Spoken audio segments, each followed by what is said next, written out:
فضیلت مآب علماء کرام، ائمہ مساجد، خطباء کرام اور مدرسین، مبلغین ذی وقار اور معزز و محترم حاضرین و سامعین، برادران اسلام اور انتہائی لائق تکریم اور قابل احترام عزت مآب خاہران اسلام، خواتین اور بالخصوص وہ گرامی منزلت طالبات جو اس جامعہ میں زیر تعلیم ہیں اور انہوں نے اپنے تعلیمی مرحلے مکمل کیے ہیں، صحیح بخاری کی تکمیل کی ہے، اور اسی طرح دیگر طلباء جو مختلف شعبہ جات کے اندر زیر تعلیم و تربیت ہیں۔ اس کانفرنس کا عنوان صراط مستقیم ہے۔ صراط مستقیم کو جاننا، سمجھنا، پہچاننا، سمجھ کر، جان کر، پہچان کر پھر اس کو اختیار کرنا اور اس کے اوپر استقامت کے ساتھ رہنا، یہ انسان کی سب سے بڑی ضرورت ہے۔ اور اسی صراط مستقیم کو پہچان کر اس کے چلنے میں انسان کی دنیا اور آخرت میں نجات، بھلائی، سعادت اور کامیابی ہے۔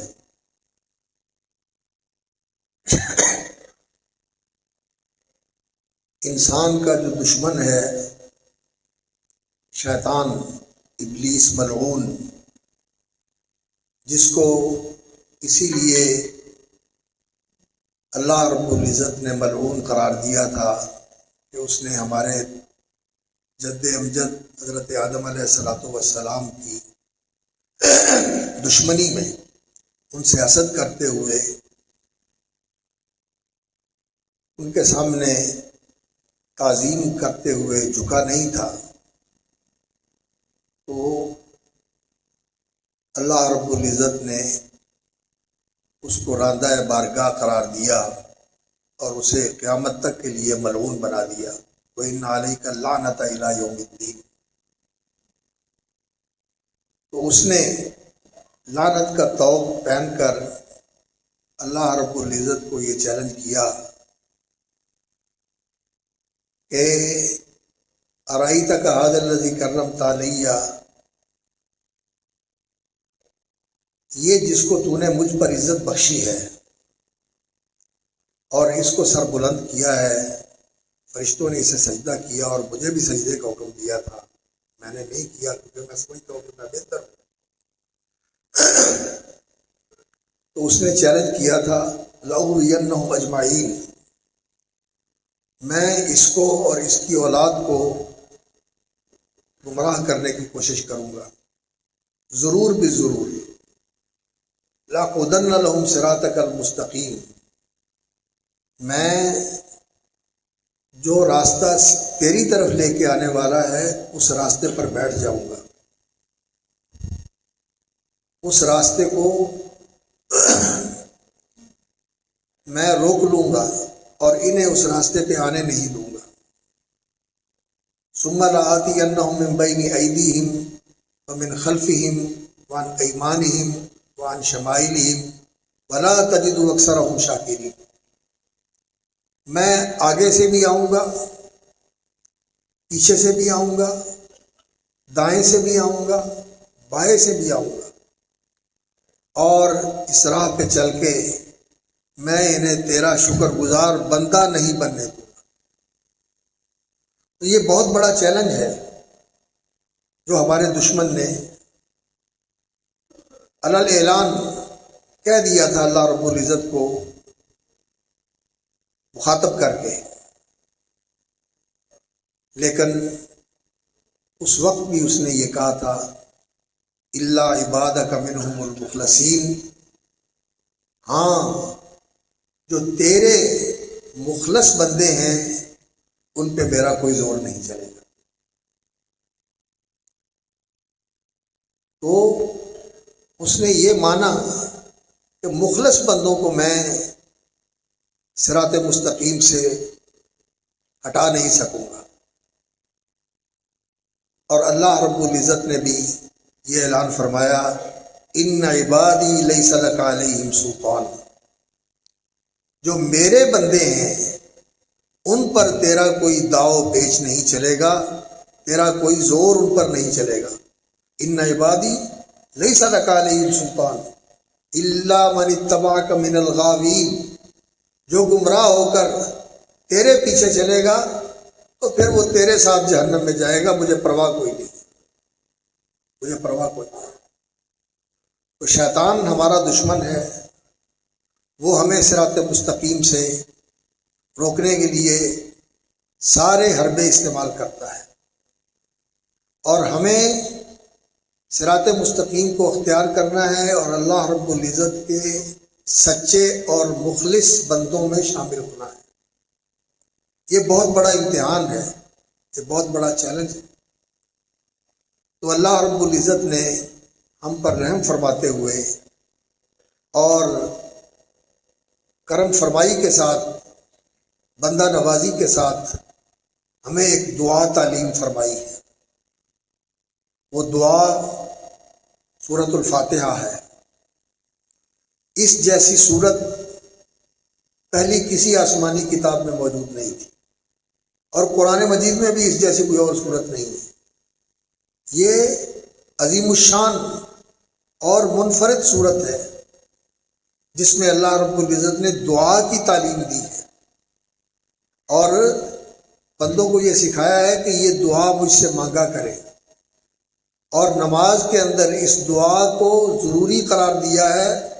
رسول اکرم صلی اللہ علیہ وسلم نے اپنے بہت سارے فرامین میں، آپ صلی اللہ علیہ وسلم کا فرمان ہے کہ نماز کے اندر لا صلاۃ لمن لم یقرأ بفاتحۃ الکتاب، جو سورۃ الفاتحہ نماز میں نہیں پڑھتا اس کی نماز نہیں ہوتی۔ من صلی ولم یقرأ بأم القرآن، جس نے نماز پڑھی اور اس میں سورہ فاتحہ نہیں پڑھی، فَهِيَ خِدَاجٌ فَهِيَ خِدَاجٌ فَهِيَ خِدَاجٌ، وہ نامکمل ہے، وہ ناقص ہے، وہ نامکمل ہے، وہ ناقص ہے، وہ نامکمل ہے، وہ ناقص ہے۔ اور مدینہ منورہ میں اعلان فرمایا کہ گلیوں بازاروں میں اعلان کر کے لوگوں کو بتا دو کہ سورہ فاتحہ کے بغیر نماز نہیں ہوتی۔ تو ہم ہر نماز کی ہر رکعت میں یہ سورہ فاتحہ پڑھتے ہیں، اور واقعتاً ایسا ہی ہے کہ ہر رکعت میں یہ سورہ فاتحہ پڑھنی چاہیے۔ اور اس کے اندر جو انسان اللہ رب العزت کی تعریف کر کے، اللہ کا نام لے کر دعا کا آغاز کرتا ہے، بسم اللہ الرحمن الرحیم، اور پھر اللہ کی تعریف کرتا ہے کہ الحمدللہ رب العالمین، تمام تعریفوں کا مستحق اللہ رب العزت ہے۔ تعریف حقیقتاً اللہ رب العزت کے لیے ہے، اس لیے کہ ساری خوبیاں کمالات ذاتی طور پر اللہ رب العزت کے پاس ہے، اور جس کو جو ملا ہے اس کے دینے سے ملا ہے، تو تعریف تو اس کی کرنی چاہیے جو خوبیوں اور کمال والا ہے، اور جس کو دیا ہے اسی نے دیا ہے، تو تعریف کا مستحق تو وہی ہے۔ الحمدللہ رب العالمین الرحمن الرحیم، وہ بے حد مہربان اور نہایت رحم فرمانے والا ہے، مالک یوم الدین، اور وہ انصاف کرنے والا بھی ہے۔ روز جزا اور روز حساب کا وہ مالک ہے، اس دن پورا پورا حساب کر کے پورا پورا بدلہ دے گا۔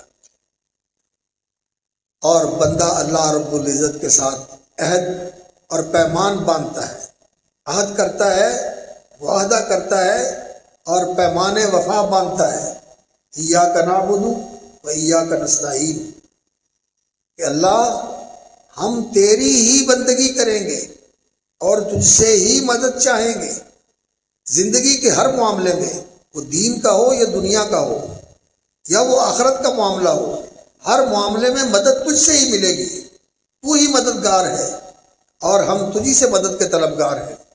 وَإِيَّاكَ نَعْبُدُ، اور تیری ہی ہم بندگی کریں گے، تیری تعظیم کے ساتھ، تیری محبت کے ساتھ ہم زندگی گزاریں گے، تیری محبت سے سرشار ہو کر، تیری تعظیم کرتے ہوئے، اور تیری غلامی، تیری فرما برداری اور تیری وفاداری کے اندر ہم ساری زندگی بسر کریں۔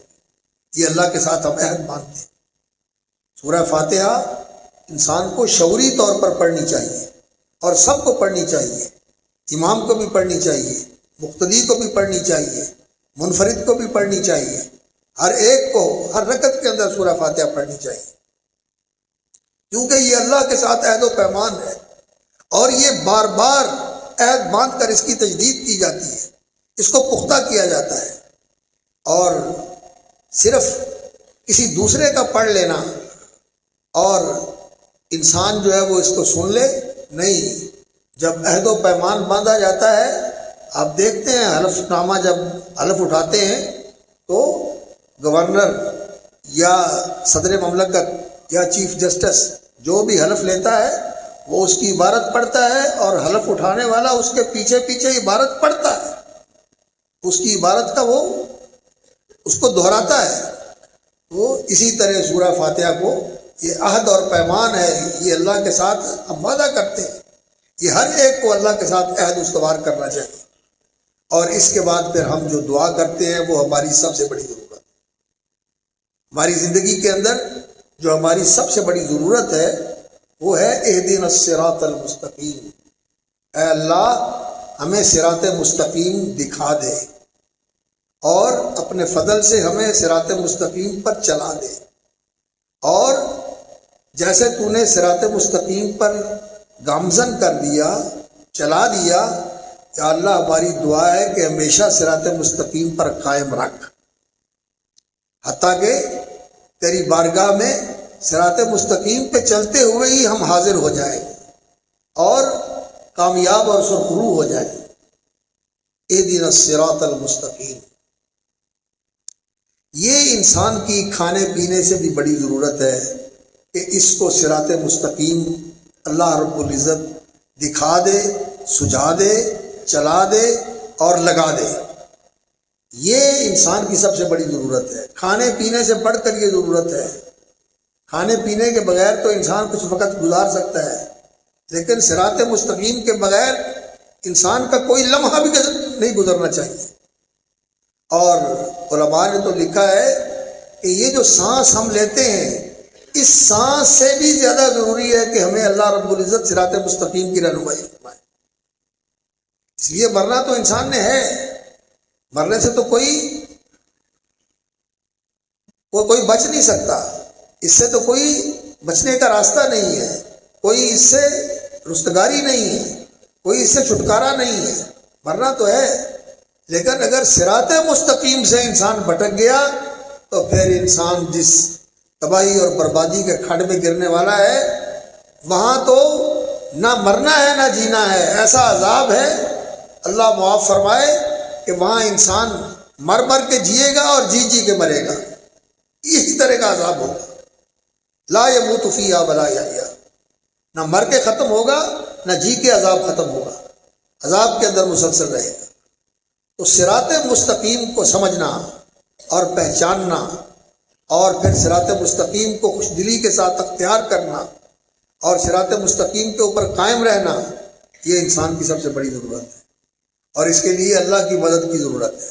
اس لیے ہم اللہ سے دعا کرتے ہیں، اہدنا الصراط المستقیم، اے اللہ ہمیں صراط مستقیم دکھا بھی دے، سجھا بھی دے، اور یا اللہ صراط مستقیم پہ چلا بھی دے اور صراط مستقیم کے اوپر قائم رکھنا۔ عام طور پر لوگ کہہ دیتے ہیں کہ ہمیں تو صراط مستقیم ملی ہوئی ہے، ہم مسلمان ہیں، ہم اہل توحید ہیں، ہم اہل سنت ہیں، اور نمازیں بھی پڑھتے ہیں، دین کے ساتھ تعلق بھی ہے، تو اس کا معنی ہے کہ ہمیں صراط مستقیم پر قائم رکھ۔ یہ ناقص تصور ہے۔ انسان کو سوچ کے اندر، بول کے اندر، عمل کے اندر، ہر معاملے میں، وہ دین کا معاملہ ہو، دنیا کا معاملہ ہو، آخرت کا معاملہ ہو، اس چیز کی ضرورت ہوتی ہے کہ اللہ اس کی رہنمائی کرے کہ اس کی سوچ ٹھیک رہے، اس کا بول ٹھیک رہے، اس کا عمل ٹھیک رہے، دین کے حوالے سے بھی وہ صحیح دین کے راستے کے اوپر چلے، اور دنیا کے حوالے سے بھی وہ صحیح راستہ اختیار کرے جس کے اندر اس کی دنیا کی بھلائی اور فلاح ہے، جس کے اندر اس کی دنیا کی صلاح اور دنیا کی بہتری اور بہبود ہے۔ اور یہ اس کا دین پر چلنا اور اس کا دنیا کے معاملے میں راہ راست پر چلنا، یہ ایسا ہو کہ جو اس کی اصل زندگی آخرت کی زندگی ہے، اس زندگی کے اندر اللہ رب العزت اس کو جنت کا راستہ نصیب کر دے اور جنت کا وارث بن جائے، اور اللہ رب العزت کی رضا اور اللہ رب العزت کی عفو و مغفرت کا وہ مستحق بن جائے۔ یہ انسان کی سب سے بڑی ضرورت ہے، ہر قدم پر ضرورت ہوتی ہے، ہر معاملے میں ضرورت ہوتی ہے۔ اس لیے ہم اللہ رب العزت سے دعا کرتے ہیں، اہدنا الصراط المستقیم، اللہ ہمیں صراط مستقیم دکھا دے۔ صراط مستقیم کس کو کہتے ہیں؟ وہ سیدھا راستہ جس میں کوئی ایچ پیچ نہیں ہے، کوئی ٹیڑھ پن اور کجی نہیں ہے، وہ بالکل سیدھا ہے اور منزل مقصود تک پہنچانے والا ہے۔ وَعَلَى قصد السبیل، اور سیدھا راستہ ڈائریکٹ انسان کو اللہ تک پہنچاتا ہے۔ انسان اللہ کی طرف بڑھنا شروع ہو جاتا ہے اور اللہ کے قریب ہوتا جاتا ہے، اتنا اللہ کے قریب ہو جاتا ہے فرائض کی پابندی کر کے اور نوافل کا اہتمام کر کے کہ اللہ رب العزت اس کو اپنا محبوب بنا لیتا ہے۔ انسان اللہ رب العزت جو کائنات کا مالک ہے اور فرما روا ہے، یہ خاکی انسان اس کا محبوب بن جاتا ہے۔ یہ سب سے اونچا مقام ہے، اور سب سے بڑھ کر جو بندگی کا مقام جس ہستی کو ملا ہے وہ محمد الرسول اللہ صلی اللہ علیہ وسلم، جو اللہ کے حبیب تھے اور اللہ کے خلیل تھے، اور آپ صلی اللہ علیہ وسلم سب سے بڑھ کر اس صراط مستقیم کے امام تھے اور صراط مستقیم پر چلنے والے تھے۔ اللہ رب العزت نے قرآن مجید میں اس بات کا اعلان فرمایا، یاسین والقرآن الحکیم انک لمن المرسلین علی صراط مستقیم۔ یاسین والقرآن الحکیم، قرآن حکیم کی قسم کھائی۔ اور قرآن حکیم کی قسم کھانے کا مطلب کیا ہے؟ ایک تو اس میں قرآن مجید کی عظمت کا اظہار ہے کہ قرآن مجید بہت عظیم کتاب ہے، یہ القرآن العظیم ہے، یہ قرآن الکریم ہے، یہ قرآن مجید ہے، اس کی عظمت کا اظہار ہے۔ اور دوسرا، اللہ رب العزت نے اس کو گواہ بنایا ہے۔ اللہ تعالیٰ کسی چیز کی قسم کھاتے ہیں، اس کی عظمت کا بھی اظہار ہوتا ہے اور اس کو بطور دلیل اور بطور گواہ کے پیش کیا جاتا ہے کہ قرآن مجید اس بات کی شہادت دے رہا ہے، انک لمن المرسلین، کہ آپ اللہ کے رسول ہیں۔ کیسے؟ رسول اکرم صلی اللہ علیہ وسلم نے فرمایا کہ ہر نبی کو اللہ نے معجزات دیے جن پر لوگ ایمان لے کے آتے تھے اور جن کی وجہ سے لوگ ان کی تصدیق کرتے تھے اور ان کی نبوت اور رسالت کو قبول کرتے تھے۔ اور مجھے بھی اللہ رب العزت نے معجزے دیے، لیکن جو میرا سب سے بڑا معجزہ ہے وہ قرآن مجید ہے۔ رسول اکرم صلی اللہ علیہ وسلم کا زندہ معجزہ آپ کے زمانے میں بھی تھا اور آج بھی ہے، اور قیامت تک یہ رہے گا جب تک رسول اکرم صلی اللہ علیہ وسلم کی نبوت قائم ہے اور نبی صلی اللہ علیہ وسلم خاتم الرسل اور خاتم الانبیاء ہے۔ آپ کے بعد کوئی نبی اور رسول آنے والا نہیں ہے، اور جو نبی صلی اللہ علیہ وسلم کو خاتم المرسلین اور خاتم النبیین نہیں مانتا وہ امت مسلمہ سے خارج ہے، اس کا امت مسلمہ کے ساتھ تعلق نہیں ہے۔ وہ جس کو نبی مانتا ہے وہ اس کی امت ہے اور وہ مسلمانوں کے ساتھ کوئی تعلق نہیں رکھتا۔ اور یہ ہمارے جدید تعلیم یافتہ اور بین الاقوامی قوانین کے عالم اور ان کے بارے میں سوجھ بوجھ رکھنے والے قرآن اور حدیث کو نہیں سمجھتے، اس کے بارے میں ان کا علم سطحی ہے، اور انہوں نے مستشرقین اور جو مستغربین ہیں، وہ مستشرق جنہوں نے اسلامی علوم پڑھے اور انہیں اورینٹلسٹ کہا جاتا ہے، مستشرق کہا جاتا ہے، اور مستغربین جنہوں نے یہاں رہ کر مشرق میں رہ کر مغربی علوم پڑھے اور ان سے متاثر ہوئے، یہ ان کی نظریات سے اور ان کے افکار سے متاثر ہوتے ہیں، اس لیے ان کو یہ حقیقتیں دین کی سمجھ نہیں آتی جو بالکل واضح اور قطعی اور یقینی اور بالکل ایسی ہیں کہ ان میں کوئی شک و شبہ ہی نہیں ہے۔ ان چیزوں کے بارے میں یہ شکوک و شبہات کا شکار ہو جاتے ہیں اور پھر ایسے فیصلے کرتے ہیں اور ایسے اقدامات کرتے ہیں جو سچی بات ہے کہ انسان دیکھ کر بہت ہی دکھی ہوتا ہے کہ مسلمان ہو کر انسان جو ہے وہ اس طرح کا اقدام کرے اور اس طرح کے فیصلے کرے۔ 1953 کی تحقیقات ہوئی تھی تاریخ کی، اس وقت جسٹس منیر تھے اور رستم علی کیانی تھے، انہوں نے جو رپورٹ دی تھی اس میں بھی ایسی شرمناک چیزیں ہیں جن سے انسان پریشان ہو جاتا ہے کہ ایک مسلمان ہو کر انسان اس طرح کی رپورٹ لکھ سکتا ہے جس میں اسلام اور مسلمانوں کو اس طرح پیش کیا گیا ہے کہ ایک مسلمان جو ہے وہ تصور نہیں کر سکتا کہ کوئی مسلمان اسلام کے اوپر اس طرح کا تبصرہ کر سکتا ہے جس طرح کے تبصرے اس رپورٹ کے اندر موجود ہیں۔ اور ان کا فیصلہ جو محترم قاضی القضات نہیں کہنا چاہیے، چیف جسٹس کہنا چاہیے، بڑے جج ہیں یہ، قاضی القضات تو اللہ رب العزت ہے جو سب فیصلے کرنے والا ہے، وہ ہے اصل قاضی، اور اسی کے فیصلے جو ہیں وہ اصل فیصلے ہیں اور وہ فیصلہ کرے گا اور اس کا فیصلہ نافذ ہے اور اس کا فیصلہ سب سے اوپر اور برتر ہے۔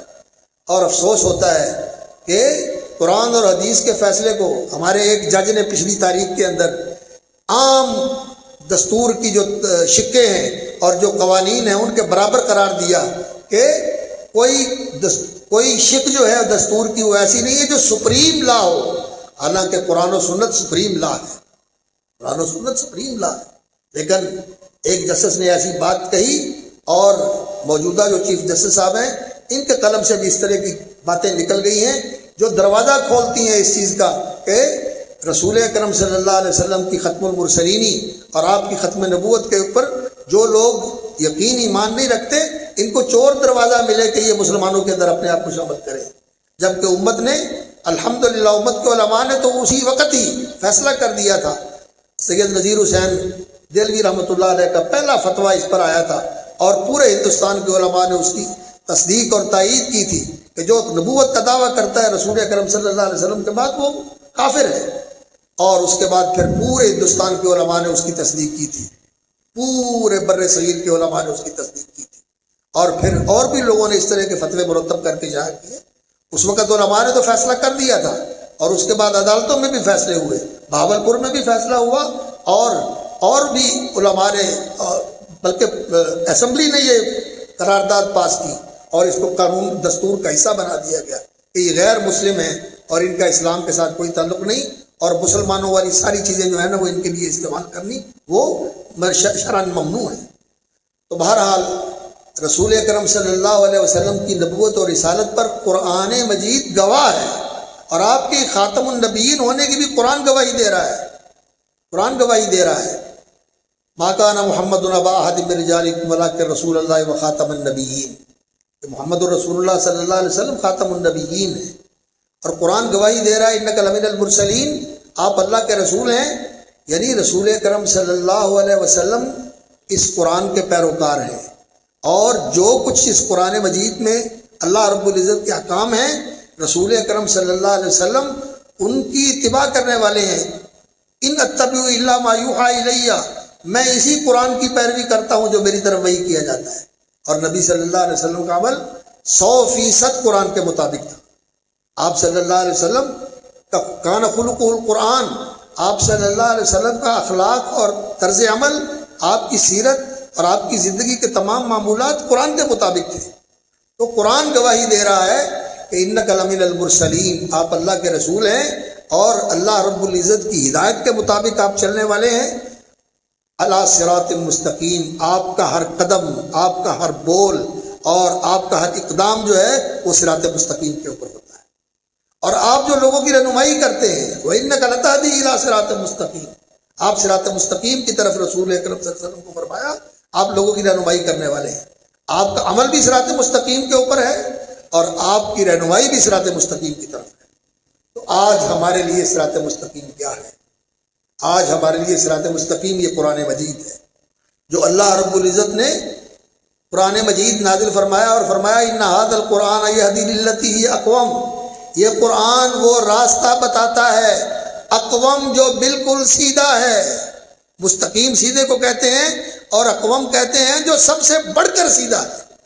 ان ھذا القرآن یہدی للتی ہی اقوم، یہ اقوم راستہ جو بالکل سیدھا راستہ ہے، اس راستے کی طرف قرآن رہنمائی کرتا ہے۔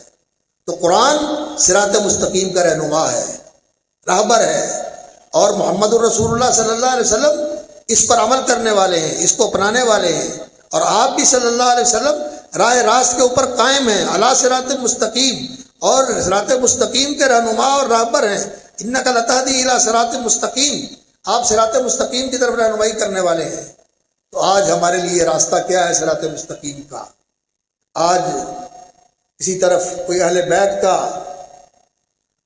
کی محبت کا دعوے دار بن کر کہتا ہے کہ ہم صراط مستقیم پر ہیں، اور کوئی یہ کہتا ہے کہ ہم ولایت کے راستے سے اور طریقت کے راستے سے اللہ رب العزت پر براہ راست، اللہ رب العزت تک براہ راست پہنچ جاتے ہیں، اور یہ ولایت و طریقت کا راستہ جو ہے یہ راستہ صراط مستقیم کا راستہ ہے، اور ہمیں شریعت کی اور قرآن و سنت کی تعلیمات کی ضرورت نہیں، ہم براہ راست اللہ رب العزت سے لینے والے ہیں۔ اور کوئی جو ہے وہ یہ سمجھتا ہے کہ صراط مستقیم اس چیز کا نام ہے کہ انسان اس دنیا کی زندگی کو بہتر سے بہتر بنا لے۔ دنیا کے اندر جاپان نے ترقی کی ہے، چائنا نے ترقی کی ہے، کوریا نے ترقی کی ہے، جرمنی نے کی ہے، فرانس نے کی ہے، برطانیہ نے کی ہے، اور امریکہ نے کی ہے، رشیا نے کی ہے۔ یہ جتنے دنیا کے اندر ترقی یافتہ ممالک ہیں، یہ صراط مستقیم کے اوپر ہیں، ان کے پیچھے چلنا چاہیے۔ آج یہ صراط مستقیم کا کئی لوگ دین کے حوالے سے بھی مختلف لوگوں نے راستے بنائے ہوئے ہیں، اور دنیا کے حوالے سے بھی لوگوں نے مختلف راستے بنائے ہوئے ہیں، لیکن یقین جانیے کہ یہ سارے غلط راستے ہیں۔ صراط مستقیم صرف ایک ہے، اور یہ وہ راستہ ہے جس کی رہنمائی قرآن نے کی ہے، اور جس راستے پہ محمد الرسول اللہ صلی اللہ علیہ وسلم گامزن رہے، جس راستے پہ رسول اکرم صلی اللہ علیہ وسلم کا نقش پا ہے، آپ صلی اللہ علیہ وسلم کے آثار قدم ہیں، وہ راستہ صراط مستقیم ہے، اور باقی سارے راستے ٹیڑھے ہیں، باقی سارے راستے ٹیڑھے ہیں۔ اور اللہ رب العزت نے قرآن مجید میں اس کا اعلان فرمایا، وصایا عشرہ، 10 وصیتیں۔ سورۃ الانعام کا آخر ہے، 7واں سپارہ ہے، تفصیل کا وقت نہیں ہے، صرف میں اشارہ کرتا ہوں۔ وہ وصیتیں ذکر کرنے کے بعد قل تعالوا اتلوا ما حرم ربکم علیکم الا تشرکوا بہ شیئا، اللہ رب العزت نے فرمایا کہ اللہ کے ساتھ شرک نہیں کرنا، وبالوالدین احسانا، اور ماں باپ کے ساتھ احسان کرنا ہے، ولا تقتلوا اولادکم من املاق، اور اولاد کو بھوک کے ڈر سے قتل نہیں کرنا، ولا تقربوا الفواحش ما ظهر منها وما بطن، اور برائی اور بے حیائی کے کاموں کے قریب نہیں جانا، ولا تقتلوا النفس التي حرم اللہ الا بالحق، اور کسی جان کو ناحق قتل نہیں کرنا۔ یہ اللہ رب العزت کی وصیت ہے تمہارے لیے، تاکہ تم اس کو سمجھو، اس کو سمجھو، جانو، پہچانو، عقل، اس کو اپنی عقل کے ساتھ اچھی طرح سمجھ لو، جان لو، لعلکم تعقلون۔ ولا تقربوا مال الیتیم الا بالتی ہی احسن، اور یتیم کے مال کی حفاظت کرنی ہے، اس کے مال کو ہڑپ نہیں کرنا، اس کا مال نہیں کھانا۔ ولا تقربوا مال الیتیم الا بالتی ہی احسن حتی یبلغ اشدہ، جب وہ بالغ ہو جائے اور سمجھدار ہو جائے تو پھر اس کی امانت اس کے سپرد کر دو۔ وَأَوْفُوا الْكَيْلَ وَالْمِيزَانَ بِالْقِسْطِ، اور ناپ اور تول کو پورا رکھو، اس میں کمی بیشی نہیں کرنی، اس میں کمی نہیں کرنی، اس میں کسی کا حق نہیں مارنا، ماپ بھی پورا رکھو، تول بھی پورا رکھو، اور معیار اور سٹینڈرڈ بھی پورا رکھو۔ جو معیار ہے، جتنا کپڑا بننے کے لیے جیسا دھاگا لگانا چاہیے، جیسی اس کی پک ہونی چاہیے، جیسے اس کی گنتی ہونی چاہیے، پیٹرول ہے جیسے اس کی کوالٹی ہونی چاہیے، جیسے اس کی مقدار ہونی چاہیے، ہر چیز کو پورا رکھو۔ اوفوا الکیل والمیزان بالقسط، اوفوا الکیل والمیزان، اوفوا الکیل والمیزان بالقسط، اللہ اکبر۔ اوفوا الکیل والمیزان بالقسط لا نکلف نفسا الا وسعها واذا قلتم فاعدلوا، اور ہمیشہ عدل کی بات کرو، اور ہمیشہ عدل کی بات کرو، ہمیشہ عدل کی بات کرو۔ یتیم کے مال کے قریب نہیں جانا، مال بھی تول بھی پورا رکھو، ماپ بھی پورا رکھو، اور ہمیشہ عدل کی بات کرو، ہمیشہ عدل کی بات کرو۔ وَبِعَهْدِ اللَّهِ أَوْفُوا، اور اللہ کے ساتھ کیا ہوا وعدہ پورا کرو، اللہ سے بدعہدی نہ کرو، اللہ کے ساتھ ہم کیا عہد کرتے ہیں؟ ہم اللہ رب العزت کے ساتھ الست کا عہد باندھ کے آئے ہیں۔ اللہ نے پوچھا تھا، جب اللہ رب العزت نے آدم علیہ السلام کی اولاد کو ان کی پشت سے نکالا اور چونٹیوں کی شکل میں اللہ رب العزت نے انہیں اپنے سامنے کھڑا کر لیا، عالم ارواح کے اندر نہیں بلکہ عالم اجساد کے اندر ان کے جسموں سے، وَإِذْ أَخَذَ رَبُّكَ مِن بَنِي آدَمَ مِن ظُهُورِهِمْ ذُرِّيَّتَهُمْ، اللہ رب العزت نے آدم کے بیٹوں کی پیٹھوں سے ان کی اولاد کو اپنے سامنے کھڑا کیا اور ان سے پوچھا وَأَشْهَدَهُمْ عَلَىٰ أَنفُسِهِمْ، اور انہیں گواہ بنایا ان کی جانوں کے اوپر، اور فرمایا أَلَسْتُ بِرَبِّكُمْ، کیا میں تمہارا رب نہیں ہوں؟ تو ہم سب نے کہا تھا بلا، کیوں نہیں، تو ہمارا رب ہے، شہدنا علی انفسنا، ہم گواہی دیتے ہیں کہ تو ہمارا رب ہے۔ یہ اللہ کے ساتھ ہم عہد الست باندھ کے آئے ہوئے ہیں اور اس عہد کی پاسداری کرنی ہے۔ وَأَوْفُوا بِعَہْدِ اللَّهِ، اللہ کے ساتھ جو کیا ہوا ہے عہد پورا کرو۔ ذَلِكُمْ وَصَّاكُمْ بِهِ لَعَلَّكُمْ تَذَكَّرُونَ، اس کو یاد رکھو۔ وَأَنَّ هَذَا صِرَاطِي مُسْتَقِيمًا، یہ ہے میرا سیدھا راستہ۔ رسول اکرم صلی اللہ علیہ وسلم نے، اللہ رب العزت نے آپ سے اعلان کروایا، یہ اللہ رب العزت کی طرف سے بھی بات ہے۔ وَأَنَّ هَذَا صِرَاطِي مُسْتَقِيمًا، یہ ہے میرا سیدھا راستہ، فَاتَّبِعُوهُ، اس کی پیروی کرو۔ وَلَا تَتَّبِعُوا السُّبُلَ، اور محمد الرسول اللہ صلی اللہ علیہ وسلم اسی راستے کے داعی تھے۔ اور اگر آپ اختصار کے ساتھ اس کو سمجھنا چاہتے ہیں تو اللہ رب العزت نے قرآن مجید میں وہ حقیقت بھی بیان فرما دی ہے۔ الم اعہد الیکم یا بنی آدم الا تعبدوا الشیطان انہ لکم عدو مبین، اے آدم کے بیٹو، الم اعہد الیکم یا بنی آدم، اے آدم کے بیٹو، کا میں نے تم سے عہد نہیں لیا تھا اللہ تعبدوا الشیطان، کہ شیطان کے پجاری نہیں بننا، شیطان کی بندگی نہیں کرنی، شیطان کے پیچھے نہیں چلنا۔ انہ لکم عدو مبین، وہ تمہارا کھلا دشمن ہے۔ وَأَنِ اعْبُدُونِی، میری بندگی کرنا، میری اطاعت کرنا، میری تعظیم کرنا، میری عبادت کے اندر زندگی گزارنا۔ ھذا صراط مستقیم، یہ ہے سیدھا راستہ۔ صراط مستقیم کیا ہے؟ اللہ کی بندگی کرنا۔ اور اللہ کی بندگی کیسے ہوتی ہے؟ کہ انسان سب سے بڑھ کر اللہ سے محبت کرے اور سب سے بڑھ کر اللہ کی تعظیم کرے، اللہ کے حکم کی تعظیم کرے، اللہ کے دین و شریعت کی تعظیم کرے اور اللہ کے نبی کی تعظیم کرے کہ یہ اللہ کا راستہ بتانے والا، اللہ کا فرستادہ، اللہ کا بھیجا ہوا ہے۔ اللہ رب العزت کی تعظیم کا یہ تقاضا ہے کہ اس کی بھی عزت کی جائے جو اس کی فرما برداری کرتا ہے، اس کی بھی عزت کی جائے جو اس کا حکم نافذ کرتا ہے، اور اس کی بھی عزت کی جائے جس کے سینے میں اس کا قرآن ہو۔ یہ اللہ کی تعظیم کا تقاضا ہے۔ تو اللہ اکبر، اللہ رب العزت نے فرمایا وَأَنَّ هَذَا صِرَاطِي مُسْتَقِيمًا فَاتَّبِعُوهُ، یہ میرا سیدھا راستہ ہے، اس کی پیروی کرو۔ وَلَا تَتَّبِعُوا السُّبُلَ، اور ادھر ادھر کے جو راستے ہیں ان کے اوپر نہ چلو۔ فَتَفَرَّقَ بِكُمْ عَنْ سَبِيلِهِ، یہ تمہیں اللہ کے راستے سے ہٹا دیں گے۔ تو اللہ رب العزت کا راستہ کیا ہے؟ أَنِ اعْبُدُونِی، کہ اللہ کی عبادت کرو۔ ھذا صراط مستقیم، یہ سیدھا راستہ ہے۔ اللہ کی عبادت، اللہ کی محبت، اللہ کی تعظیم، اللہ کی غلامی، اللہ کی شکر گزاری، اللہ کی وفاداری کے اندر زندگی گزارنا، اور شیطان کے پیچھے نہ چلنا۔ شیطان کو سجدہ تو نہیں کرتے، لیکن شیطان جن کی سجدہ ریزی کے اوپر لگا دیتا ہے وہاں آگے موجود ہوتا ہے، اور وہاں سجدہ کرنے والا جس کو شیطان نے کہا ہوتا ہے اس کو سجدہ کرتا ہے تو وہ شیطان کو سجدہ ہوتا ہے، جیسا کہ رسول اکرم صلی اللہ علیہ وسلم نے فرمایا۔ شیطان نے لوگوں کو سورج کی پرستش پہ لگا دیا، لوگ سورج کو سجدہ کرتے ہیں، سورج دیوتا اس کو سجدہ کرتے ہیں، جب طلوع ہو رہا ہوتا ہے تب بھی، جب پورے جوبن پر ہوتا ہے تب بھی اس کو سجدہ کرتے ہیں، بالکل وسط آسمان میں ہوتا ہے، اور جب جا رہا ہوتا ہے اس وقت بھی سجدہ کرتے ہیں کہ آخری دفعہ اس کو سجدہ کر لیں۔ تو شیطان سورج کے سامنے آ جاتا ہے اور اس وقت سورج کو سجدہ کرنے والے شیطان کو سجدہ کر رہے ہوتے ہیں۔ اسی طرح یہ جو درگاہیں بنائی ہوئی ہیں، آستانے بنائے ہوئے ہیں، اور اس طرح کی جگہوں کے اوپر شیطان اکٹھے ہوتے ہیں، اور شیطان کے ایجنٹ بھی ہیں جو لوگوں کو کہتے ہیں کہ یہاں سجدہ کرو، اور لوگوں کو کہتے ہیں کہ یہاں کا طواف کرو، اور لوگوں کو کہتے ہیں کہ یہاں نذرانے اور قربانیاں پیش کرو۔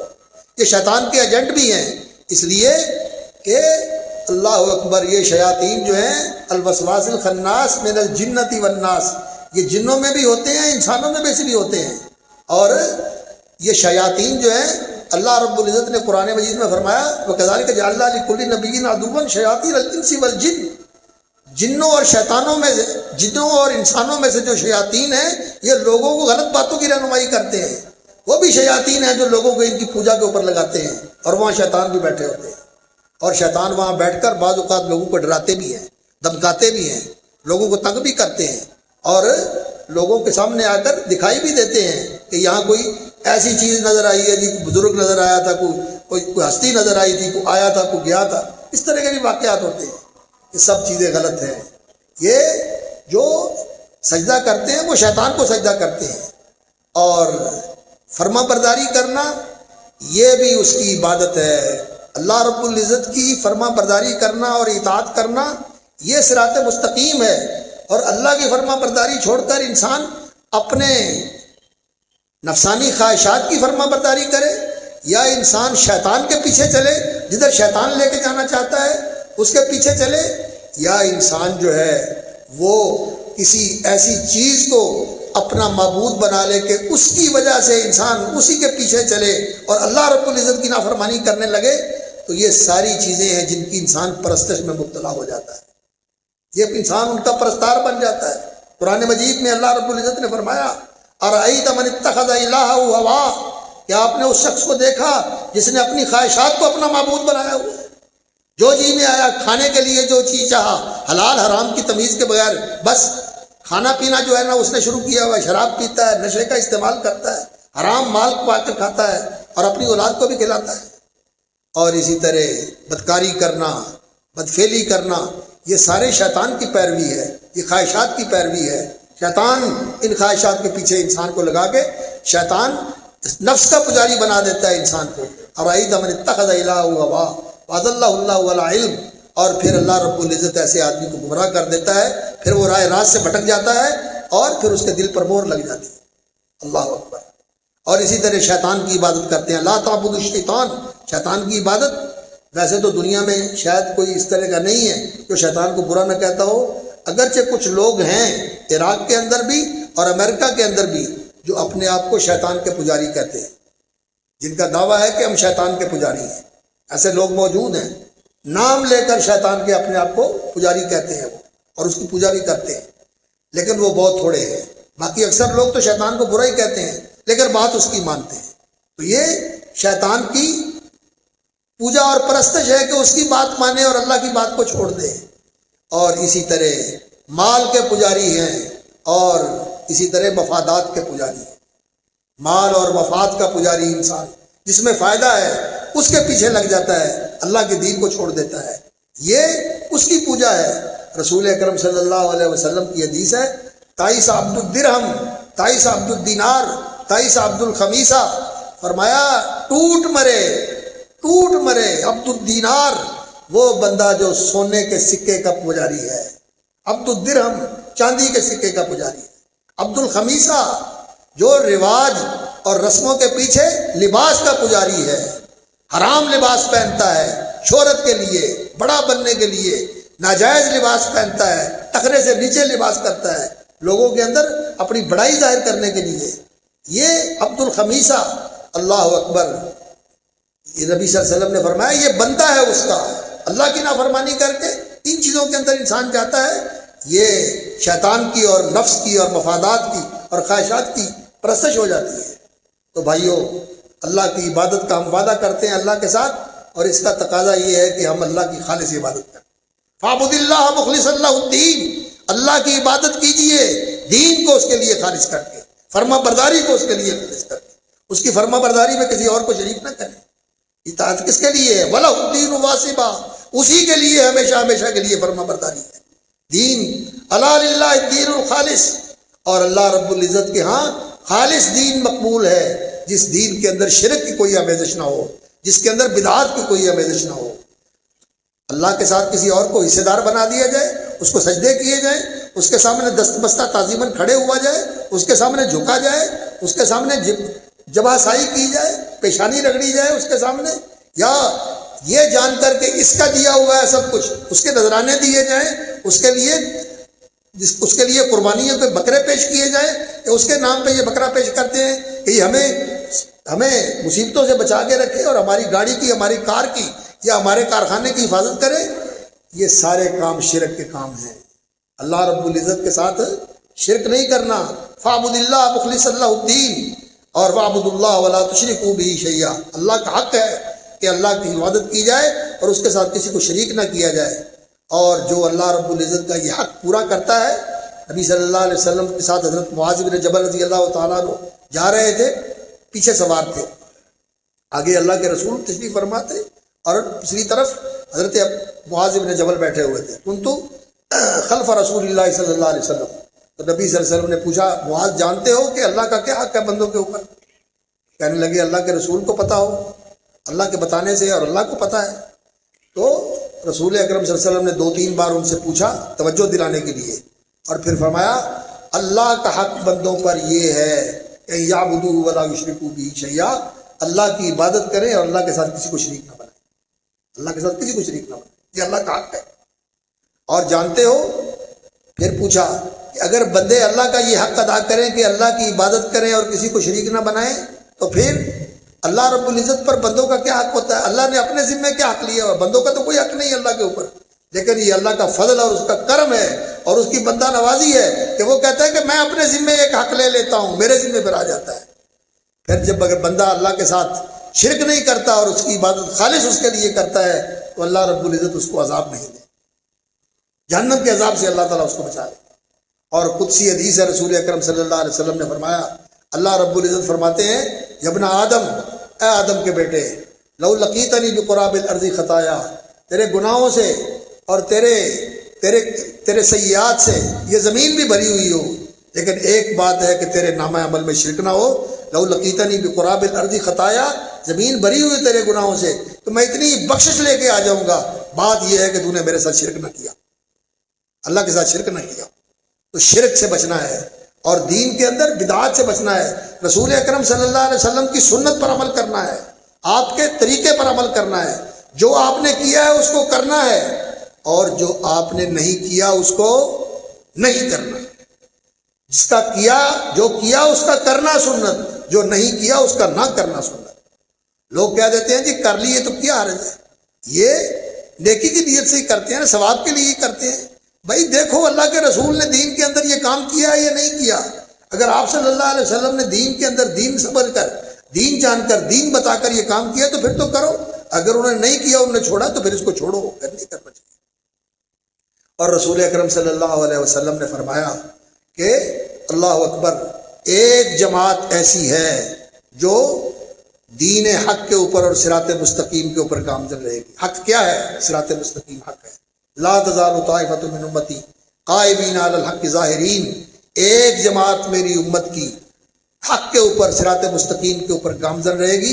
اللہ رب العزت نے صراط مستقیم کے بیان کی بھی پوری ذمہ داری لی اور اسے کھول دیا، اور نبی صلی اللہ علیہ وسلم نے اس پر چل کے دکھا دیا، اور نبی صلی اللہ علیہ وسلم نے جاتے ہوئے یہ اعلان فرمایا، ترکتکم علی المحجۃ البیضاء، میں تمہیں ایسے روشن راستے کے اوپر چھوڑ کے جا رہا ہوں، لیلھا کنہارھا، جہاں کی رات بھی دن کی طرح روشن ہے، بالکل کوئی اندھیرا نہیں ہے، راستہ میرا واضح راستہ ہے جس پہ میں چھوڑ کے تمہیں جا رہا ہوں۔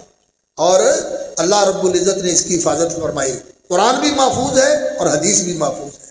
قرآن کے قاریوں نے قرآن مجید کی حفاظت کی، اللہ رب العزت نے کوئی اس کی ہارڈ ڈسک نہیں کہیں رکھی ہوئی کہ اس کے ساتھ تحلیل کر کے قرآن مجید کو یاد کر لو۔ اللہ رب العزت نے رسول اکرم صلی اللہ علیہ وسلم کے سینے میں اس کو محفوظ کیا اور آپ کی زبان اقدس پر جاری کیا۔ نبی صلی اللہ علیہ وسلم نے صحابہ کو پڑھایا، انہوں نے قرآن یاد کیا، اور اس طرح یہ قرآن رسول اکرم صلی اللہ علیہ وسلم کے صحابہ سے تابعین نے پڑھا، تابعین سے اتباع التابعین نے، اور ان سے تبع الاتباع نے، اور ان سے یہ سلسلہ چلتے چلتے آج ہمارے دور تک پہنچا۔ آج ہمارے بچے ماشاءاللہ یہاں بھی الحمدللہ موجود ہیں جو قرآن مجید حفظ کر رہے ہیں، ان کے سینوں میں محفوظ ہے۔ اور اللہ رب العزت نے قرآن مجید میں اس بات کا اعلان فرمایا، بل هو آیات بینات فی صدور الذین اوتوا العلم، یہ بہت بڑی نشانی ہے اللہ رب العزت کی کہ یہ قرآن اللہ تعالیٰ کے بندوں کے سینوں میں محفوظ ہے، جن کو اللہ نے علم دیا ہوا ہے۔ قرآن محفوظ ہے اور سنت اور حدیث بھی محفوظ ہے، نبی صلی اللہ علیہ وسلم کی سیرت بھی محفوظ ہے، آپ صلی اللہ علیہ وسلم کی سنت بھی محفوظ ہے، اور آپ کے فرامین اور احادیث طیبہ بھی محفوظ ہے۔ رائے قرآن نے قرآن مجید کی حفاظت کی، اور اس کے علوم، اس کی تجوید، اس کا رسم الخط، اس کی قراءات، اور پھر جو اس کے علماء ہیں انہوں نے اس کی تفسیر اور اس کے معنی و مطالب، اس کی لغت. اللہ اکبر! قرآن مجید کے علوم کی ایک پوری لائبریری ہے، مستقل لائبریری ہے. قرآن مجید کی لغت القرآن، اور قرآن مجید کی تجوید کے علوم، اور قرآن مجید کے رسم خط، اس کے لکھنے کا جو طریقہ ہے اس کے لیے کتابیں موجود ہیں، اور یہ پورا علم ہے. اور پھر اس کی قراءات اور ان کے اندر وجوہ، اور پھر جو ان کے لکھنے والے، پڑھنے والے اور اس کے اوپر لوگ ہیں ان کی زندگیاں، یہ سارا کچھ اللہ رب العزت نے محفوظ فرما دیا. یہ ہر چیز محفوظ ہے مسلمانوں کے پاس. دنیا کی کسی قوم کے پاس اس طرح کا سرمایہ نہیں ہے جیسا قرآن کے حوالے سے قرآن مجید جیسی کتاب کوئی نہیں ہے، اور اس کے متعلقہ علوم جیسے علوم کسی قوم کے پاس نہیں ہے.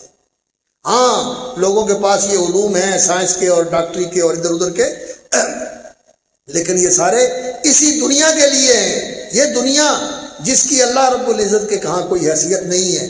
بس دنیا فی الآخرت، یہ دنیا آخرت کے مقابلے میں ایسے ہی ہے کما یجعل احدکم اصبعہ فی الیم فلینظر بما ترجع، کہ جیسے کوئی آدمی اپنی انگلی اس طرح سمندر میں ڈبوئے اور پھر دیکھے کہ اس کے ساتھ کتنا کو پانی لگا ہوا ہے، اس کو سمندر کے ساتھ کیا نسبت ہے. یہ دنیا کو آخرت کے ساتھ یہ نسبت ہے. ان کے سارے علوم، اللہ اکبر، ذالک مبلغہم من العلم، ان کا مبلغ علم صرف یہی دنیا ہے. اور قرآن جو ہے یہ اس دنیا کے بارے میں بھی رہنمائی کرتا ہے اور آخرت کے بارے میں بھی رہنمائی کرتا ہے. قرآن دونوں جہان کا رہنما کتاب ہے، دونوں جہان کی رہنما کتاب ہے، بلکہ تینوں جہانوں کی، عالم دنیا، عالم برزخ اور عالم آخرت، تینوں جہانوں کی رہنمائی کرتا ہے قرآن مجید. اور اسی طرح محمد رسول اللہ صلی اللہ علیہ وسلم کی احادیث ہے، آپ کی سنت ہے. علماء نے قرآن کو بھی محفوظ کیا، اور نبی صلی اللہ علیہ وسلم کے فرامین اور آپ کی سننیں مطہرہ اور آپ کی حیات طیبہ اس کو بھی محفوظ کیا. امام بخاری رحمۃ اللہ علیہ کی کتاب الجامع الصحیح المسند المختصر من حدیث رسول اللہ صلی اللہ علیہ وسلم و سننہ و ایامہ، امام بخاری رحمۃ اللہ علیہ نے کتاب کا نام رکھا الجامع. اس میں سب کچھ سمو لیا ہے، نبی صلی اللہ علیہ وسلم کے فرامین، نبی صلی اللہ علیہ وسلم کی سنتیں، نبی صلی اللہ علیہ وسلم کے معاملات اور نبی صلی اللہ علیہ وسلم کی سیرت، سب کچھ محفوظ کیا ہوا ہے. یہ محدثین کی جماعت تھی جنہوں نے اللہ اکبر جس کے بارے میں سنا خازن نے دی جس بشر کو، لیا اس سے جا کر خبر اور اثر کو، پھر اس کو پرکھا کسوٹی پہ رکھ کر، دیا اور کو خود مزہ اس کا چکر. اسی دھن میں طے کیا بحر و بر کو، اسی شوق میں طے کیا بحر و بر کو، اسی دھن میں طے آسان کیا ہر سفر. انہوں نے بر اعظموں کے سفر کیے، افریقہ میں گئے، مصر افریقہ کے اندر ہے، سوڈان میں گئے، الجزائر میں گئے، تیونس میں گئے، تیونس کے لوگ ادھر آئے، کہاں رشیا کی یہ ازبکستان، تاجکستان، قازقستان، اور اسی طرح یہ سمرقند بخارا کے علاقے، یہاں سے نکلے ایران، عراق، مصر، سوڈان اور ترکیہ تک کے علاقے، آذربائیجان، شام، یہ سارے علاقے انہوں نے پھرے اور اس راستے میں قربانیاں دیں. اور یہ قربانیوں کا سلسلہ، اللہ اکبر، حضرت ابو ہریرہ رضی اللہ تعالیٰ عنہ جو حافظ الحدیث تھے اور راوی حدیث تھے اور سب سے زیادہ احادیث یاد کرنے والے تھے، 5500 سے زیادہ احادیث ان سے روایت ہوئی. اور حدیثیں کیسے حفظ کی؟ رسول اکرم صلی اللہ علیہ وسلم کے ساتھ اس طرح جڑے ہوئے تھے جیسے سایہ کسی کے ساتھ ہوتا ہے. ہر وقت نبی صلی اللہ علیہ وسلم کے ساتھ، رات کو بھی نبی صلی اللہ علیہ وسلم کے دروازے پہ بیٹھے رہتے تھے، کسی وقت بھی نبی صلی اللہ علیہ وسلم سے جدا نہیں ہوتے تھے، اور کھانے پینے کی پرواہ نہیں ہوتی تھی. کہتے ہیں کئی دفعہ تو ایسا ہوتا تھا کہ بھوک کی وجہ سے مجھ پہ غشی طاری ہو جاتی تھی، میرے اوپر غشی آ جاتی تھی. لوگ سمجھتے تھے ابو ہریرہ دیوانہ ہو گیا ہے. ابو ہریرہ کو دیوانگی نہیں تھی، ابو ہریرہ کو بھوک تھی، بھوک سے غشی آ جاتی تھی. اللہ اکبر. ایک دن ایسا ہی ہوا کہ رسول اکرم صلی اللہ علیہ وسلم کے یہ صحابی یہ بڑے خوددار لوگ تھے، بڑے عزیز النفس تھے، سوال کرنے والے نہیں تھے. ایک آیت کی تفسیر پوچھی، حضرت عمر سے بھی پوچھی، یطعمون الطعام علی حبہ مسکینا و یتیما و اسیرا، کہ کھانا کھلاتے ہیں علی حبہ، اللہ کی محبت کے لیے، یتیم کو، مسکین کو، یطعمون الطعام علی حبہ مسکینا و یتیما و اسیرا، مسکین نادار کو، یتیم کو اور قیدی کو کھانا کھلاتے ہیں. اس آیت کا مطلب تو مجھے سمجھائیں. انہوں نے مطلب سمجھایا اور چلے گئے. ابو بکر نے مطلب سمجھایا اور چلے گئے. تو نبی صلی اللہ علیہ وسلم نے پوچھا، فرمایا آجا ابو ہریرہ میرے ساتھ آ جا. ابو ہریرہ کو ساتھ لے لیا اور گھر چلے گئے اور پوچھا گھر میں کوئی چیز ہے؟ تو بتایا گیا کہ جی ایک پیالہ آیا ہوا دودھ کا، وہ آپ کی خدمت میں پیش کرنے کے لیے موجود ہے. تو حضرت ابو ہریرہ کو کہنے لگے، ابو ہریرہ جاؤ مسجد میں جتنے اصحاب صفہ بیٹھے ہوئے ہیں نا سب کو بلا کے لے آؤ، میرے ساتھی جو طالب علم ہے نا سب کو بلا کے لے آؤ. حضرت ابو ہریرہ رضی اللہ تعالیٰ عنہ کہتے ہیں میں نے تو سمجھا تھا کہ پیالہ مل گیا ہے، اللہ کے رسول پی لیں گے، کچھ مجھے دے دیں گے، دونوں کا گزارا ہو جائے گا. اب سب کو بلا لیا، تو سب کو بلا لیا اور سارے ہی آ گئے. 70-72 کے قریب صحابہ تھے، سارے ہی آ گئے. تو حضرت ابو ہریرہ رضی اللہ تعالیٰ عنہ کو فرمایا پلاؤ ان کو، شروع کرو. بسم اللہ پڑھ کے پلانا شروع کیا. جب ایک نے پیا اور پیالہ وہیں کا وہیں، تو ابو ہریرہ کو بھی حوصلہ ہو گیا کہ اللہ کی خاص رحمت ہے آج اور برکت ہے کہ پیالہ اب ختم نہیں ہوگا. سب نے پی لیا اور پیالہ وہیں کا وہیں. پھر نبی صلی اللہ علیہ وسلم نے حضرت ابو ہریرہ کو فرمایا کہ ابو ہریرہ تم پیو. ایک دفعہ کہا پھر پیا، ایک دفعہ کہا پھر پیا، پھر کہا پھر پیا، 3 دفعہ پیا اور پھر کہا اور پیو. کہنے لگے یا رسول اللہ میں کہاں ڈالوں، اب تو جگہ ہی کوئی نہیں، لا اجد لہ مسئلہ کا، جگہ ہی کوئی نہیں، اوپر تک بھر گیا ہوں. پھر اللہ کے رسول صلی اللہ علیہ وسلم نے پیا. یہاں سے قربانیوں کا سلسلہ شروع ہوتا ہے. اور پھر امام بخاری رحمۃ اللہ علیہ، امام مالک رحمۃ اللہ علیہ، عبداللہ ابن وہب رحمۃ اللہ علیہ، امام مالک رحمۃ اللہ علیہ، نافع حضرت عبداللہ ابن عمر کے شاگرد تھے اور ذرا تیز مزاج کے آدمی تھے. امام مالک رحمۃ اللہ علیہ کہتے ہیں کہ میں نے ان سے حدیث لینے کے لیے یہ طریقہ بنایا ہوا تھا کہ ان کو گھر سے لیتا تھا، نابینا تھے، گھر سے لیتا تھا، مسجد میں لے کے آتا تھا اور مسجد سے لے کر پھر گھر چھوڑنے جاتا تھا. آتے ہوئے اور جاتے ہوئے راستے میں ان سے حدیثیں سنتا. اور عبداللہ ابن وہب جو امام مالک کے شاگرد ہیں وہ مصر سے پڑھنے آئے اور 20 سال تک امام مالک رحمۃ اللہ علیہ کے پاس بیٹھ کے حدیثیں سنتے. اور پھر اللہ نے مقام بھی یہ دیا کہ امام مالک رحمۃ اللہ علیہ جب بصرت میں بیٹھتے تو اپنے ساتھ عبداللہ ابن وہب کو بٹھا لیتے اور مصر میں جا کر پھر انہوں نے ان احادیث کا ان کی تشہیر کی اور ان کی اشاعت کی اور ان کا ابلاغ کیا. موطا ابن وہب بھی ہے اور جامع ابن وہب بھی ہے اور بھی کتابیں ہیں. تو محدثین نے بڑے سفر بھی کیے، بڑی قربانیاں بھی دی.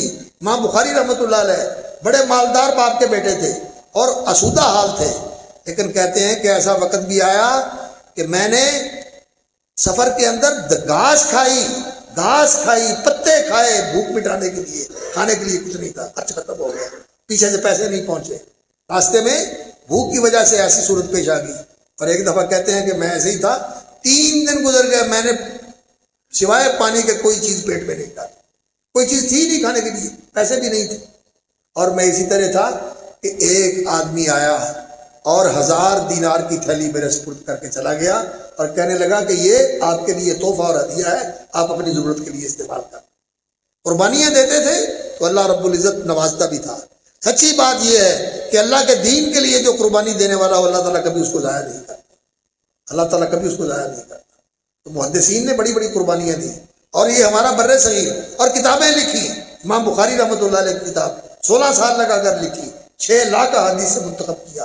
امام مسلم رحمۃ اللہ علیہ کی المسند الصحیح انہوں نے 15 سال میں یہ کتاب لکھی اور 3 لاکھ احادیث سے اس کا انتخاب کیا. اور یہ دونوں کتابیں الصحیحان، قرآن کے بعد صحیح ترین کتابیں یہ دونوں ہیں، المسند الصحیح امام مسلم کی اور الجامع الصحیح امام بخاری رحمۃ اللہ علیہ کی. اور اسی طرح دوسرے محدثین کی کتابیں ہیں، امام ترمذی رحمۃ اللہ علیہ کی الجامع الکبیر، یہ امام ترمذی رحمۃ اللہ علیہ کی کتاب الجامع الکبیر اس کا نام ہے الجامع الکبیر. جامع یہ فقہ اور حدیث دونوں کی جامع کتاب ہے اور اس میں فقہی مذاہب بھی ذکر کیے ہیں اور حدیث کی جو باب کی حدیث ہیں ان کے ساتھ مطابقت رکھنے والی اور اس کے ساتھ تعلق رکھنے والی جو دیگر حدیث ہیں وہ فی الباب کہہ کر وہ بھی ذکر کر دیتے ہیں اور حدیث کی علت بھی بیان کر دیتے ہیں اور اس کا حکم بھی بیان کر دیتے ہیں، الجامع الکبیر. اور علماء نے یہ لکھا کہ جس گھر میں یہ کتاب ہو وہ تو ایسے ہی ہے گویا کہ وہاں اللہ کا رسول موجود ہے جو لوگوں کو بول بول کر بتا رہا ہے. الجامع الکبیر امام ترمذی رحمۃ اللہ علیہ کی. اسی طرح امام نسائی رحمۃ اللہ علیہ کی السنن الکبریٰ اور المجتبیٰ من السنن، یہ حدیث کی کتابیں لکھی ہوئی ہیں اور یہ سلسلہ اسی طرح چلتا آیا. یہ بڑی طویل داستان ہے اور بڑی اللہ اکبر بڑی پرتاثیر بھی ہے اور بہت ہی زرعی داستان ہے، بڑی تابناک ہے. کہ ان لوگوں نے کتنی کتنی قربانیاں دی ہمارے بر صغیر کے اندر۔ اللہ تعالیٰ قبر منور فرمائے شاہ ولی اللہ رحمۃ اللہ علیہ کی، جنہوں نے یہاں سلسلہ حدیث کو فروغ دیا۔ اس سے پہلے بھی لوگ پڑھتے تھے حدیث، لیکن مشارق الانوار اور مشکات المصابیح تک، بس مشکات المصابیح پڑھ لی یا مشارق الانوار پڑھ لی۔ لیکن شاہ عبدالحق محدث دہلوی نے یہ سلسلہ شروع کیا شاہ ولی اللہ سے پہلے، لیکن کتاب کی حد تک تو انہوں نے لکھا، مشکات کی شرح لکھی، فارسی میں بھی لکھی، عربی میں بھی لکھی اور تدریس بھی کی، لیکن یہ سلسلہ جاری نہیں ہو سکا۔ اللہ رب العزت نے شاہ ولی اللہ رحمۃ اللہ علیہ کو توفیق عطا فرمائی۔ انہوں نے 12ویں صدی کے اندر درس حدیث کا سلسلہ شروع کیا دلی میں۔ ان کے بیٹے سارے ہی عالم دین تھے، شاہ عبدالعزیز، شاہ عبد القادر، شاہ رفیع الدین، سارے بیٹے ان کے جو تھے وہ شاہ عبد الغنی، شاہ اسماعیل رحمۃ اللہ علیہ کے بیٹے، سارے بیٹے عالم دین تھے، اور شاہ ولی اللہ رحمۃ اللہ علیہ درس حدیث دیتے تھے۔ حدیث کا درس دینے کے لیے حجاز گئے، وہاں استاذ جو ان کے استاذ تھے ابراہیم القردی، ان سے جا کر حدیث پڑھی، اور حدیث پڑھ کے آگے یہاں حدیث کا درس دینا شروع کیا۔ اور ان کے شاگرد تھے عبدالعزیز ان کے بیٹے، اور ان کے پھر نواسے ان کے شاگرد تھے شاہ اسحاق، اور ان کے بیٹے ان کے شاگرد تھے حضرت میاں محمد نذیر حسین، سید نذیر حسین دہلوی رحمۃ اللہ علیہ، شیخ الکل، امام وقت اور مجدد زمان۔ انہوں نے درس حدیث شروع کیا، اور انہوں نے تو پھر بہار لگا دی حدیث کی۔ اللہ اکبر! پورا بر صغیر ہی نہیں، افریقہ سے لوگ ان کے پاس پڑھنے آئے، اور حجاز سے ان کے پاس پڑھنے آئے، مصر سے لوگ ان کے پاس پڑھنے کے لیے آئے، اور پھر ان کے شاگردوں کی تو دبستان نظیریہ بڑا ایک عظیم سلسلہ ہے۔ حافظ عبداللہ غازی پوری رحمۃ اللہ علیہ، حافظ عبد المنان محدث وزیر آبادی رحمۃ اللہ علیہ، سید عبداللہ غزنوی رحمۃ اللہ علیہ، حافظ محمد لکھوی رحمۃ اللہ علیہ، کوئی ایک شاگرد ہے، انہوں نے اپنی اپنی جگہ پر بیٹھ کر حدیث کے درس دیے، اور یہ پورا ہندوستان جو ہے وہ حدیث کے نور سے منور ہو گیا۔ اور ہمارے استاد حافظ عبداللہ بڈی مولوی، وہ شاگرد تھے حافظ محمد گندلوی رحمۃ اللہ علیہ کے، انہوں نے الحمدللہ حدیث کا درس دیا۔ اور یہاں ایک بات یاد رکھیں کہ محدثین جو ہیں، نبی صلی اللہ علیہ وسلم نے فرمایا تھا کہ ایک جماعت ایسی رہے گی جو حق کے اوپر قائم رہے گی، ان کی مخالفت کرنے والا ان کا بگاڑ کچھ نہیں سکے گا۔ تو امام بخاری رحمۃ اللہ علیہ نے اس حدیث کی تشریح کرتے ہوئے صحیح بخاری میں یہ لکھا ہے، وَهُمْ أَهْلُ الْعِلْمِ وَالْحَدِيثِ وَهُمْ أَهْلُ الْعِلْمِ وَالْفِقْهِ، اور اس سے مراد علم والے اور فقہا ہیں، علم والے اور فقہا ہیں، اور فقہ جو ہے وہ حدیث ہی ہے۔ نبی صلی اللہ علیہ وسلم نے فرمایا، اللہ اکبر، رب حامل فقہ غیر فقیہ ورب حامل فقہ الی من هو افقہ منہ، کہ اس حدیث کو نبی صلی اللہ علیہ وسلم نے فقہ کہا کہ یہ دین کی سمجھ ہے، اور جس فقہ کے اندر حدیث اور قرآن نہ ہو وہ تو انسان کی رائے اور سوچ ہے، اس کی دین کے اندر کوئی حیثیت نہیں ہے۔ فقہ اصل یہی ہے جو فقہ الحدیث ہو، فقہ الکتاب و سنہ ہو، یہی فقہ ہے۔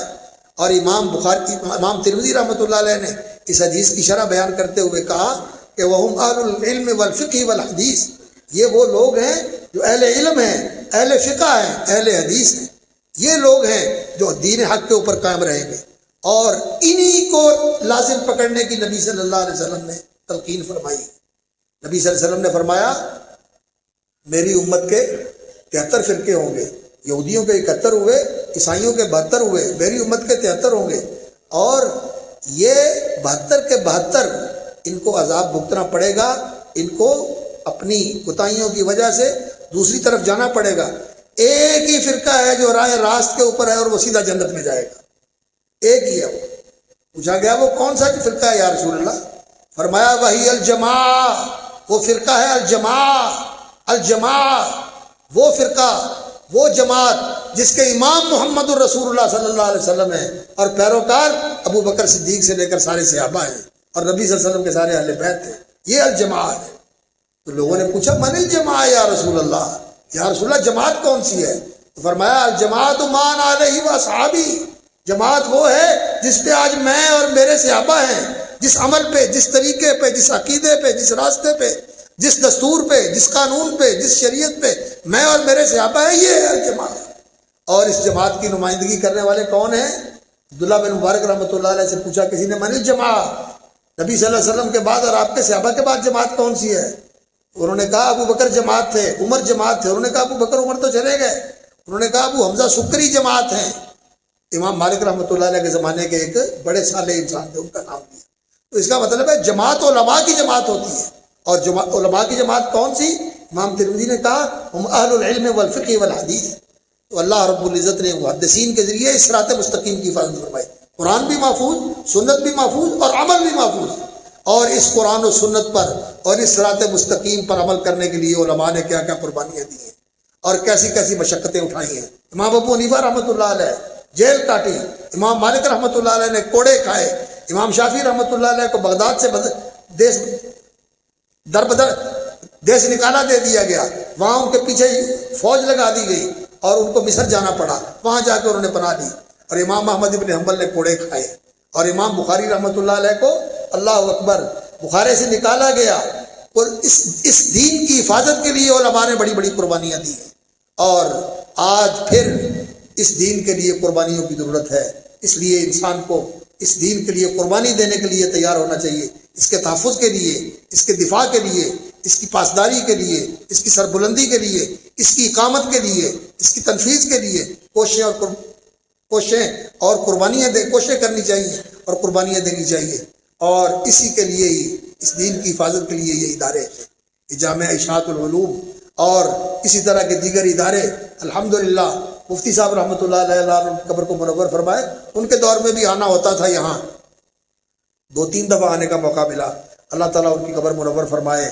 اور انہوں نے تو باہر لگائی ہوئی تھی، لیکن اللہ تعالیٰ جزائے خیر دے ہمارے گرامی قدر بھائی اور عزیز حافظ عبدالغفار صاحب حافظ اللہ کو، انہوں نے ماشاءاللہ یہاں آ کر رونقیں بحال کر دی ہیں اور یہ سلسلے دوبارہ جاری کر دیے۔ بیٹیاں بھی پڑھ رہی ہیں، بیٹے بھی پڑھ رہے ہیں، اور انشاءاللہ العزیز وہ ساری رونقیں عود کر رہی ہیں، اور ان کو ماشاءاللہ پہلے سے بہتر طریقے سے وہ آگے لے کے چل رہے ہیں۔ اللہ رب العزت اسے قائم رکھے اور برکت عطا فرمائے۔ تو صراط مستقیم میرے بھائیوں ہماری بہت بڑی ضرورت ہے، اس کو جاننا اور پہچاننا، اور آسان طریقہ ہے، ترجمے کے ساتھ قرآن پڑھا کرو۔ قرآن صحیح راستے کی طرف رہنمائی کرتا ہے، اور اپنے گھر میں صحیح بخاری اور صحیح مسلم رکھ لو، انشاءاللہ صراط مستقیم آپ کے سامنے واضح ہے، انشاءاللہ واضح ہے۔ اور اس سلسلے میں کوئی چیز رکاوٹ نہیں ہونی چاہیے، نہ کوئی تقلیدی بندھن اور نہ کوئی ایسا بندھن کہ جی ہم تو فلاں کی بیعت ہیں، ہمارے مرشد تو فلاں ہیں۔ کوئی مرشد بھی محمد الرسول اللہ صلی اللہ علیہ وسلم ہے، ان سے پڑھ کر کوئی مرشد ہو سکتا ہے؟ اور امام بھی محمد الرسول اللہ صلی اللہ علیہ وسلم ہے، امام بھی محمد الرسول اللہ صلی اللہ علیہ وسلم۔ ہر امام کے ساتھ لوگوں کو قیامت کے دن بلایا جائے گا، اور ہمارے امام امام المرسلین محمد الرسول اللہ صلی اللہ علیہ وسلم ہے۔ وہ قیامت والے دن حوض کوثر پہ بھی ہوں گے، اور میزان کے وقت بھی ہوں گے سفارش کرنے کے لیے، اور پل صراط پہ بھی ہوں گے اللہ اکبر دعائیں کرنے کے لیے، اللہم سلم اللہم سلم۔ فرمایا سب سے پہلے میں اور میری امت کے لوگ پل صراط سے گزر جائیں گے، حساب بھی ہمارا سب سے پہلے ہوگا، اور جنت میں بھی ہم سب سے پہلے جائیں گے۔ تو آج اپنا اتباع کا رشتہ اور اطاعت کا تعلق محمد رسول اللہ صلی اللہ علیہ وسلم کے ساتھ جوڑ لیں، ان کو اپنا امام بنا لیں، ان کو اپنا ہادی اور پیشوا بنا لیں، ان کے نقش قدم کو اپنا لیں، تو انشاءاللہ العزیز حساب میں بھی پہلے نکل جائیں گے۔ بلکہ اللہ سے دعا کریں اللہ بغیر حساب کے جانے والوں میں شامل فرما دے، اور نبی صلی اللہ علیہ وسلم کی امت میں سے بہت بڑی تعداد بغیر حساب کے جنت میں جائے گی۔ اللہ رب العزت ان کو بغیر حساب کی جنت میں بھیج دے گا، انہیں پل صراط سے بھی اس طرح بجلی کی طرح گزر جائیں گے کہ ان کو پتہ بھی نہیں چلے گا کہ پل صراط بھی کھل رہا ہے۔ اور وہ کون لوگ ہیں؟ تو وہی لوگ ہیں جن کی توحید سچی ہے۔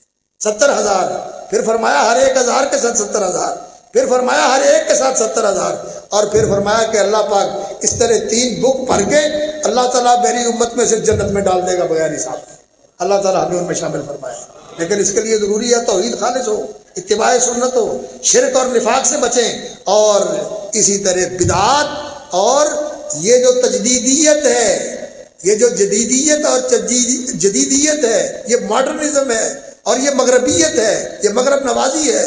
یہ وکیل ہوں، جج ہوں، پروفیسر ہوں، تھنکر ہوں، ڈاکٹر ہوں، فلاسفر ہوں، جو بھی ہوں، یہ جو ان کی باتیں دین کے اندر داخل کر کے دین کو بسر کرنا چاہتے ہیں، اللہ کی قسم ان کا راستہ روکنے والے یہ علماء ہیں۔